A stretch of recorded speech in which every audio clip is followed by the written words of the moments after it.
Hi friends, வணக்கம். Welcome to Kuzhali kitchen. இன்றைக்கி நம்ம குழலி கிச்சனில் ஒரு நெல்லிக்காய் ரெசிபி தாங்க பார்க்க போகிறோம். இது வந்து ரொம்ப ஹெல்த்தியானது தான் இது. இப்போ சீசன் நிறைய நெல்லிக்காய் வருது, பெரிய நெல்லிக்காய். இப்போ பெரிய நெல்லிக்காயும் இஞ்சியும் போட்டு ஒரு இஞ்சி மரப்பா மாதிரி, நெல்லிக்காய் இஞ்சி மரப்பா மாதிரி ஒன்று செய்ய போகிறோம். அதுக்கு வந்து ஃபஸ்ட்டு பாருங்கள், இது ஒரு அரை கிலோ நெல்லிக்காய். அரை கிலோ நெல்லிக்காவை நம்ம அப்படியே வேக வச்சிடணும். இது ஒரே தெரியாக 2 தட்டுலேயும் வைக்கலான்னு பார்த்தேன், அது மூட முடியாது போல் இருக்குது. அதனால் அதை எடுத்துடலாம். எடுத்துட்டு பாருங்கள் எப்படி இருக்குது. சரி, அதிலே வச்சிடலாம் ஃபுல்லாகவே. பெரிய இட்லி பானையும் இருக்குது. சரி, இதிலே போதும் அப்படின்னு சொல்லிவிட்டு இந்த சின்ன இட்லி பானை வச்சேன். அதிலே வச்சுட்டேன். எல்லாமே மூடி வச்சுட்டு ஒரு 10 மினிட்ஸ் விட்டுடலாங்க. 10 மினிட்ஸ் விட்டுட்டு வெந்துருச்சான்னு பார்க்கலாம். வெந்து வந்துருச்சுன்னா என்ன ஆகும்னா, அப்படியே பிரிஞ்சு வந்துடும். அந்த கோடாக இருக்குது பாருங்கள், அந்த இடத்தெல்லாம் அப்படியே ஓப்பன் ஆகிடும். சீடு நம்ம ஈஸியாக எடுத்துடலாம். இப்போ இதில் இஞ்சி பாருங்கள், ஒரு 100 கிராம் இஞ்சி இருக்கும். தோல் சீவி வச்சுருக்கிறேன். ஒரு லெமன் எடுத்து வச்சுருக்கேங்க. இப்போ இந்த இஞ்சியெல்லாம் வந்து நல்லா பீஸாக கட் பண்ணிக்கலாம் நம்ம. ஏன்னா அப்படியே போட்டு அரைக்க முடியாது பாருங்கள். அதனால் நல்லா சின்ன துண்டாக கட் பண்ணி வச்சுக்கலாம். அந்த லெமனையும் 2ஆக கட் பண்ணி வச்சுக்கலாம். அதுக்கப்புறமா அது புழிஞ்சு விட்டுக்கலாம் லெமன் கொஞ்சம். அதனால் இது வந்து நம்ம நல்லா கேக் மாதிரி, ஒரு ஸ்வீட் மாதிரி செஞ்சு வைக்கிறோங்க. அப்பப்போ கொஞ்சம் எடுத்து வாயில் போட்டுக்கிட்டோம்னா ஜீரண கோளாறு அது இது எல்லாத்துக்குமே நல்லது. பொதுவாகவே நெல்லிக்காயில் விட்டமின் சி இருக்குது இல்லைங்களா, சேர்த்துக்கிறது ரொம்ப நல்லது. அது ஏதாவது ஒரு வழியில் சேர்த்துக்கலாம். பச்சையாக நம்மளால் 1, 2 தான் சாப்பிட முடியும். இது வந்து இப்படி அரை கிலோ செஞ்சு வச்சுட்டு அப்போ சாப்பாடு சாப்பிட்டு கூட சும்மா ஒரு ஸ்பூன் எடுத்து வாயில் போட்டுக்கலாம் நம்ம. இப்போ இதில் வந்து எல்லா இஞ்சியும் வந்து நல்லா அரிஞ்சு வச்சுக்கிட்டேன். லெமனையும் 2ஆக கட் பண்ணி வச்சுக்கிட்டேன். பாருங்கள், இப்போ வந்து நம்ம இந்த நெல்லிக்காய் அரை கிலோ எடுத்தோம் இல்லைங்களா, அரை கிலோ நெல்லிக்காய்னா அரை கிலோ வெல்லம் நல்லா பொடிச்சு வச்சுக்கணும். நாட்டு சக்கரை எடுத்துக்கலாம், இல்லை வெல்லம் எடுத்துக்கலாம், இல்லை சுகர் வேணுன்னா சுகர், ஒயிட் சுகர் எடுத்துக்கலாம். நான் ஒயிட் சுகர் வேணான்ட்டு தான் அது எடுத்துக்கல. நெல்லிக்காய் வெந்துருச்சா பார்க்கலாம். பாருங்கள், நெல்லிக்காய் நல்லா பீஸாக வந்துருச்சு. அப்போ வெந்துருச்சு. அதான் ஆஃப் பண்ணிட்டேன். இப்போ வந்து இதை ஒரு தட்டில் எடுத்து வச்சு ஆற வச்சுட்டு அந்த கொட்டையெல்லாம் எடுத்துடலாம். நெல்லிக்காய் விதையெல்லாம் எடுத்துட்டு நல்லா சொலையாக வந்துடும். அப்படியே வெடித்து வந்துடும் வெந்துருச்சுன்னா. ஒரு 10 மினிட்ஸ் வச்சா போதும்.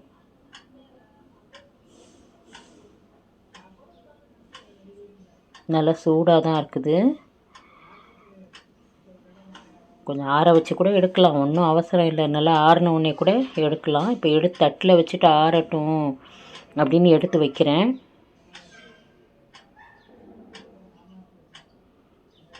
நல்லா அது ஆறிடுச்சுன்னா தனித்தனியாகவே எடுக்க வந்துடும். அந்த விதை வந்து தனியாக வந்துடும்.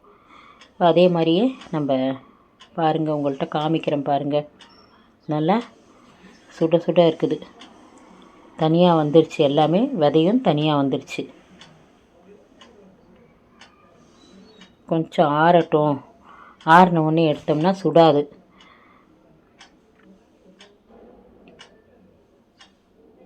இப்போ எல்லாம் அப்படியே அழுத்தினாலே அப்படியே சொலையாக வந்துடும். அந்த விதை தனியாக வந்துடும். அது மாதிரி நம்ம எல்லாத்தையும் எடுத்துக்கணும். இதை எடுத்துட்டு நம்ம என்ன செய்யணும், இப்போ இதெல்லாம் வந்து மிக்சியில் போட்டு நல்லா அரைச்சிக்கலாம். இந்த நெல்லிக்காய் அரை கிலோ இருக்கிறது, அதுக்கப்புறம் இஞ்சி, இதெல்லாம் வந்து இஞ்சியும் நெல்லிக்காயும் நல்லா மிக்சியில் போட்டு அரைச்சிக்கலாம். நல்லா கொட்டையெல்லாம் தனியாக எடுத்துட்டேன் நான். பாருங்கள், எல்லாமே வெறும் சொலையாக எடுத்தாச்சு.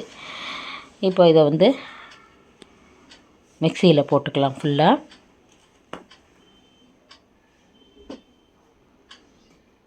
அது மிக்சியில் போட்டுட்டு இந்த இஞ்சியும் சேர்த்து போட்டுக்கலாம். ரெண்டுத்தையும் அப்படியே ஒன்றா போட்டு நல்லா நைஸாக அரைச்சிக்கலாங்க. பாருங்கள், இது வந்து இஞ்சியும் எடுத்து போட்டுடுறேன்.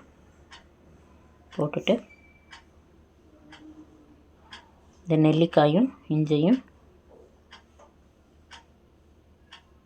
அவ்வளோதாங்க, ஒன்றா போட்டாச்சு.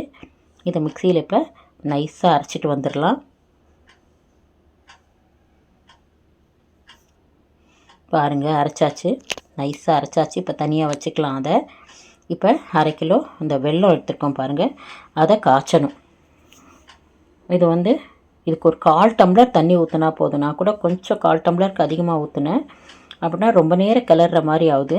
ஒரு 1/4 டம்ளர் தண்ணி ஊற்றினா போதும்.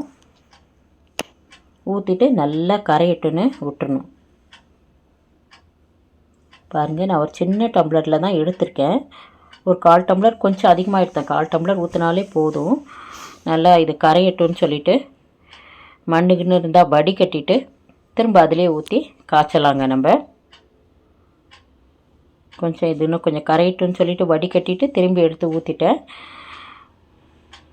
நல்லா ஊற்றி கொதிக்கிட்டோன்னு பார்த்துட்டு இது மாதிரி நம்ம தண்ணியில் போட்டு பார்த்துக்கணும்.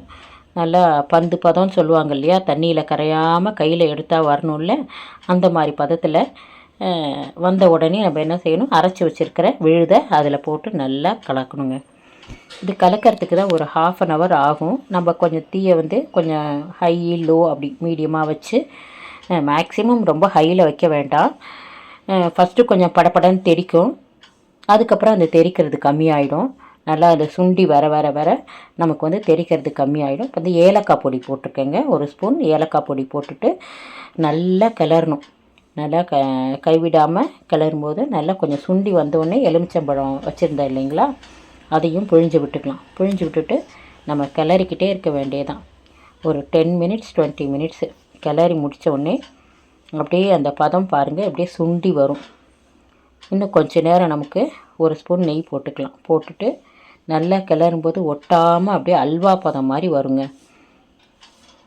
அல்வா பதம் மாதிரி வரும்போது இந்த 1 ஸ்பூன் நெய் போட்டுட்டு கிளறலாம். கிளறும் போதே நமக்கு தெரியும், அப்படியே ஒட்டவே ஒட்டாது. பாத்திரத்தில் ஒட்டாமல் சுருண்டு வரும்போது நம்ம எடுத்து இந்த தட்டில் நெய் தடவி வச்சுருக்கேங்க, அதில் எடுத்து அப்படியே ஊற்றிக்க வேண்டியதான். அது எப்போ வந்து நம்ம எடுத்து ஊற்றணும் அப்படின்னா, தண்ணியை தொட்டுக்கிட்டு அதை கொஞ்சோண்டு கையில் எடுத்து பார்த்தா கையில் ஒட்டாமல் இருக்கணுங்க. பாருங்கள், நான் கிட்டக்க கூட காமிச்சேன். கொஞ்சோண்டு கையில் அதே மாதிரி தண்ணி தொட்டுட்டு எடுத்து பார்த்தா பாருங்கள், கையில் ஒட்டாமல் இருக்குது. ஒட்டாமல் இருந்தால் அந்த அல்வா பதம் மாதிரி அந்த பதத்துக்கு வந்துடுச்சுன்னு அர்த்தம். இப்போ வந்து நம்ம அதை வந்து தட்டில் நெய் தடவி வச்ச தட்டில் எடுத்து ஊற்றிக்க வேண்டியதாங்க. பாருங்கள், தடவி வச்சுருக்கிறதுல ஆஃப் பண்ணிட்டேன். இப்போ பாத்திரத்துலேயே ஒட்டவே இல்லை பாருங்கள், சுத்தமாக அப்படியே வந்துடுச்சு.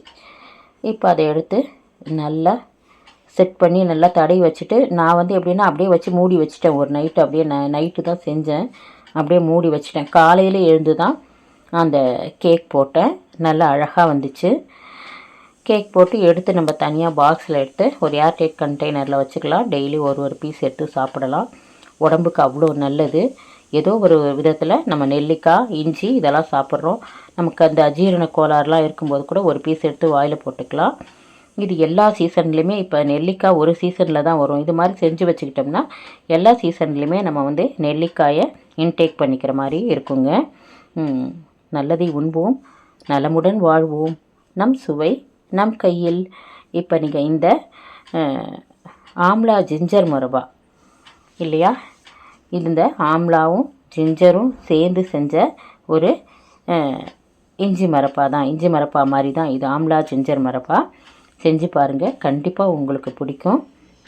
எல்லா சீசன்லேயும் நீங்கள் வந்து இது மாதிரி செஞ்சு வச்சுக்கிட்டிங்கன்னா நீங்கள் நெல்லிக்காய் சாப்பிட்ற மாதிரி இருக்கும்.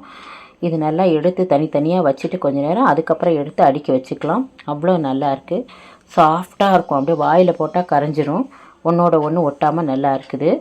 அப்படியே உங்களுக்கு கொஞ்சம் தண்ணியாக இருக்கிற மாதிரி இருந்தால் இன்னொரு 1 நிமிஷம் கிளறினீங்கன்னா போதும், நல்லா அப்படியே கட்டியாக வந்துடும். நல்லா இது மாதிரி கேக்காக எடுத்து வச்சுக்கலாம். இந்த நெல்லிக்காயும் இஞ்சியும் போட்ட ஒரு ஸ்வீட்னு வச்சுக்கோங்களேன். அது வந்து சாப்பிட்றதுக்கும் நல்லாயிருக்கும், உடம்புக்கும் நல்லது, ஹெல்தி, நல்ல இம்யூனிட்டி பவர் அதிகமாகவும் அஜீரண கோளாறுலாம் போக்கும். அதனால் நீங்களும் இதை செஞ்சு சாப்பிடலாம். கொஞ்சமாக கூட செஞ்சு வச்சுக்கோங்க, ஒரு 1/4 கிலோ கூட செஞ்சு வச்சுக்கலாம். இல்லை ஒரு 4 நெல்லிக்காய் கூட அதே மாதிரி செஞ்சு வச்சுக்கலாம். நீங்கள் செஞ்சு சாப்பிடுங்க ஃப்ரெண்ட்ஸ், ரொம்ப நல்லாயிருக்கு. இந்த வீடியோ உங்களுக்கு பிடிச்சிருந்துச்சுன்னா குழலி கிச்சன் சேனலை like, share, comment and subscribe my dear friends. உங்களுக்கு பிடிச்சிருந்துச்சுன்னா உங்கள் கமெண்ட்டை கமெண்ட் பாக்ஸில் போஸ்ட் பண்ணுங்கள். இந்த நெல்லிக்காய் இஞ்சி மரப்பா நல்லாயிருக்குன்னு நம்புகிறேன். இது போல் ஒரு அழகான வீடியோவில் மீண்டும் சந்திக்கலாம். வாழ்க வளமுடன். நன்றி.